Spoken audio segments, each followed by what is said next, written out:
You know, it's so wonderful to be able to have scholars that dig in and uncover ancient manuscripts, ancient writings and books and letters and commentaries from people such as Ignatius from 35 to 110 AD, who literally sat underneath the Apostle John. Here's a quote from him. He said, "These are the last times. Let us therefore be zealous in the pursuit of righteousness, fearing the, notice, wrath to come, for it is absurd to suppose that we shall escape it by living ungodly." In other words, the potential of escaping the coming wrath, the 7-year tribulation. Ephraim the Syrian in 306 to 373 says this, "For the elect shall be gathered prior to the tribulation, so they will not see the confusion and the great tribulation coming upon the righteous world."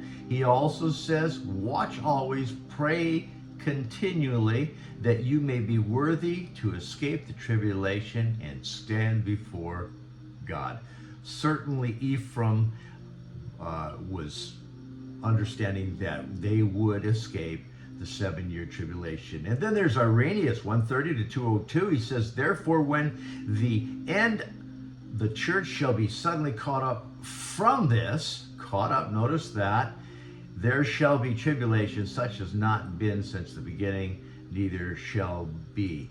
And then there's Cyprian, 200 to 258. "We who see that the terrible things have begun and know that still more terrible things are imminent may regard it as the great advantage to depart," notice that word depart, "from it as quickly as possible."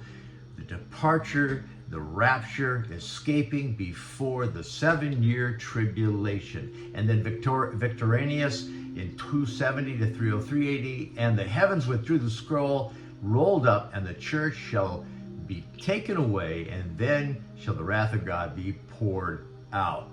Wrath of God, 7-year tribulation, time of Jacob's trouble, 70th week of Daniel, all those things that ancient writers, and again, like I said, Ignatius that was sat underneath Paul, the apostle, they knew full well about the coming tribulation and the rapture of the church prior to the tribulation.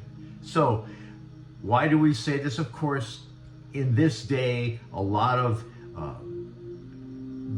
flack against the pre-tribulation rapture, and what do they always do? Well, they said it wasn't something that came out until John Darby in the 1800s. That is a flat-out lie.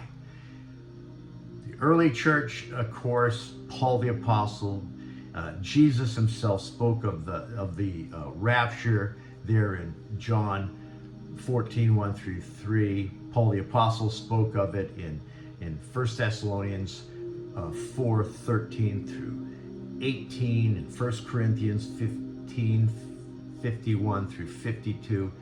In many, many other places and nuances throughout the scripture, the pre-tribulation rapture was taught.